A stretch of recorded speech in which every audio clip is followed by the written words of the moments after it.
मित्रों नमस्कार। मित्रों, जैसा कि हम लोग जानते हैं कि माता रानी के दिन स्टार्ट हो गए। वर्ष में 4 बार माता रानी हम लोग को आशीर्वाद देने आती हैं। उनमें से 2 बार साक्षात होते हैं और 2 बार गुप्त नवरात्र होते हैं। जो प्रत्यक्ष नवरात्र होते हैं वो एक होते हैं चैत माह में और एक होते हैं अश्विन माह में। जो अश्विन माह के नवरात्र होते हैं उनको शारदीय नवरात्र कहा जाता है। आज मैं इस वीडियो में आपको संपूर्ण विधि बताऊंगा, संक्षिप्त रूप से इसलिए बताऊंगा, और मैं इसके साथ एक सरल विधि ऐसी मैं आपको बताने जा रहा हूं जिसके माध्यम से आप दुर्गा सप्तशती के पाठ जो होते हैं उनको किस तरह किया जाए। आपके मन में जो भी अभी तक कंफ्यूजन या उलझन रहती थी कि क्या करें, माता रानी की पूर्ण कृपा हम पे प्राप्त, आज मैं उस बात का आपको कंफ्यूजन दूर कर दूंगा, क्योंकि बहुत आसानी से बहुत अच्छे से आपको ऐसे मंत्र बताऊंगा और ऐसी विधि बताऊंगा जिससे आप सप्तशती पाठ का पूर्ण जो फल होता है वो प्राप्त कर सके। आइए, लेकिन इसके लिए आपको एक चीज करनी पड़ेगी, जय माता दी कमेंट में अवश्य करना, क्योंकि ये माता रानी की, इसलिए माता रानी का जयकारा होना तो अवश्य जरूरी है, इसलिए जय माता दी कमेंट में अवश्य लिखिए। आइए चलते हैं अब सप्तशती के पाठ में क्या करना चाहिए, क्या महत्वपूर्ण चीजें होती हैं जिन्हें हमें विशेष ध्यान रखें। मित्रों, उसके पहले एक विनम्र निवेदन कि जो मित्र आज नए जुड़े हैं वो चैनल सब्सक्राइब कर दें, हाँ बेल आइकन दबाना, जिससे आपके जीवन में होने वाले कंफ्यूजन और जो समस्याएं होती हैं उसका मैं आसान और सरल उपाय ला दूँ।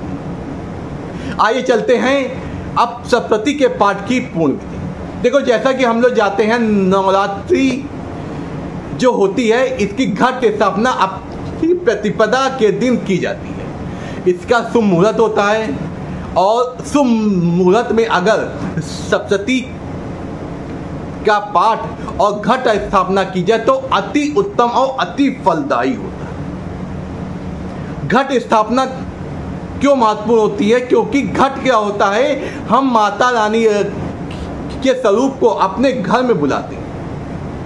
उसमें घट स्थापना में पहले कलश स्थापना करते हैं, उसके बाद घट स्थापना कहते हैं, क्योंकि पहले सर्वप्रथम पूज्य गणेश जी का आह्वान करते हैं, फिर उसके बाद घट स्थापना, फिर ज्वाले बोते हैं और माता रानी की विधि विधान से पूजा करते हैं जो सामर्थ हो।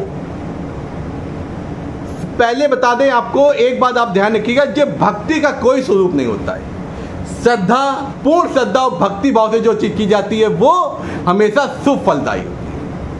अब मैं आपको बताऊंगा कि कम समय में सबका जो आपका डेली शेड्यूल होता है बहुत बिजी होता है, उसमें कैसे क्या करें जिससे आपको संपूर्ण फल मिले। पहले आपको एक विधि बताता हूं, पाठ करने की विधि। तो पाठ करने की विधि में सबसे पहले आपको क्या करना चाहिए, आत्मशुद्धि करनी चाहिए, जो दुर्गा सप्तशती में 14वें नंबर पेज में आपको वर्णित है। उसके बाद हमें संकल्प लेना चाहिए। संकल्प लेने के लिए कि आज मैं माता रानी आपकी पूजा करूं, वो 15वें पेज नंबर पे आपको ये भी वर्णित है कि कैसे संकल्प लेना चाहिए। उसे पूरी विधि विधान से दिया गया। आप थोड़ा सा 2 मिनट का मंत्र आप करके आसान मंत्र आप कर सकते हैं। उसके बाद हमें शापोद्वार मंत्र जो आपके 14वें पेज में लिखा है, और उसके बाद फिर उत्कीलन मंत्र जो 14वें पेज में लिखा है। फिर उसके बाद हम कहते हैं मृत संजीवनी विद्या मंत्र जो 15वें पेज नंबर पे लिखा है, और फिर उसके बाद हम कहते हैं सप्तशती साप मोचन मंत्र जो कि 15वें पेज नंबर पे लिखा है, और फिर उसके बाद हम कहते हैं दुर्गा सप्तशती, दुर्गा जी का साप विमोचन मंत्र जो कि उसके बाद वर्णित है। इसको करने के बाद फिर हम लोग कवच, अर्गला, कीलक और फिर नवाण मंत्र इत्यादि करने के बाद, न्यास करने के बाद फिर हम लोग सप्तशती के पाठ आरंभ करते हैं। जो लोग प्रतिदिन पूर्ण पाठ कर सकते हैं अति उत्तम। उसके बाद फिर हम क्षमा याचना करना आप ना भूलें, जो कि आपको सप्तशती पुस्तक के पीछे लिखा क्षमा याचना। क्षमा करते क्योंकि ऐसा है कि जब भी हम लोग कोई पूजा पाठ करते हैं कुछ ना कुछ त्रुटि या कुछ भूल हो जाती है, स्वाभाविक है, मनुष्य हैं, लेकिन उसके लिए हम लोग क्षमा याचना करते हैं।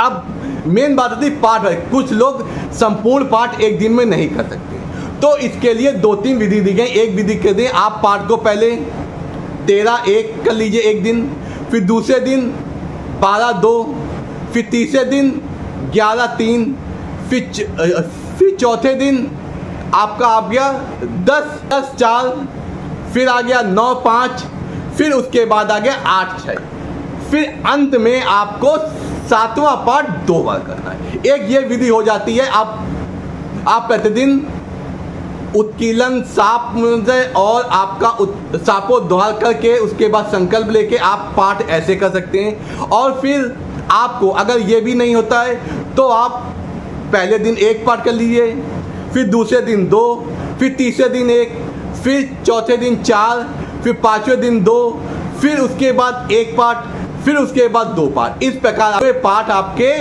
जो 9 दिन होते हैं, 9 दिन में आप 13 पाठ हो सकते हैं, हो जाएंगे।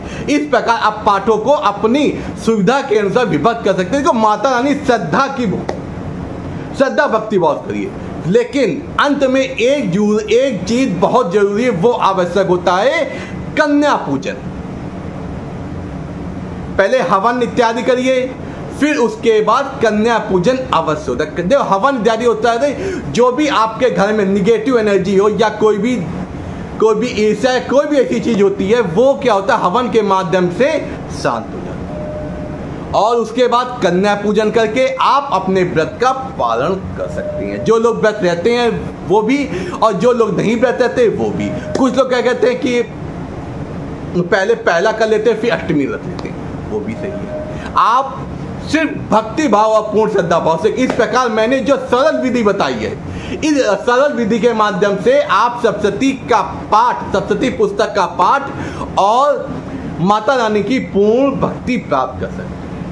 अब एक अचूक और वो कोई आप अगर ये भी नहीं कर सकते हैं समय के अभाव के कारण या आपके शरीर स्वस्थ नहीं इसके अभाव, तो आप सिद्ध कुंजिका का जो पाठ जो अंतिम में लिखा होता है उसको अगर कर लेते हैं तो ही आपको संपूर्ण पाठ का, सप्तशती के पाठ का फल मिलता है। उसके बाद क्षमा याचना करिए और माता रानी की आरती करिए, बस आपका पाठ खत्म। और भक्ति भाव से आपको बात हमने हर बात में बताया, भक्ति भाव होना बहुत जरूरी होता है, श्रद्धा भाव। लेकिन कुछ लोग क्या करते हैं, समय होते हुए भी कहते हैं नहीं समय नहीं हम ये करें, वो लोग गलत। समय नहीं है, माता रानी सब जानती, माता रानी आती ही इसलिए अपने भक्तों को आशीर्वाद देंगे। इस प्रकार आप माता रानी की नवरात्र के दिनों में भक्ति करके आप पूर्ण कृपा दृष्टि प्राप्त कर सकते हैं और अपने जीवन में आने वाली समस्या दूर करके अपना जीवन सुखमय और सुंदर बना सकते हैं। नमस्कार, आपका दिन शुभ, आपके जीवन में कोई समस्या हो, अगर सप्तशती के पाठ संबंधी और भी कोई समस्या आप हमसे पूछ सकते हैं, कमेंट करिए, मैं आपको तुरंत उत्तर दूंगा। नमस्कार, जय माता।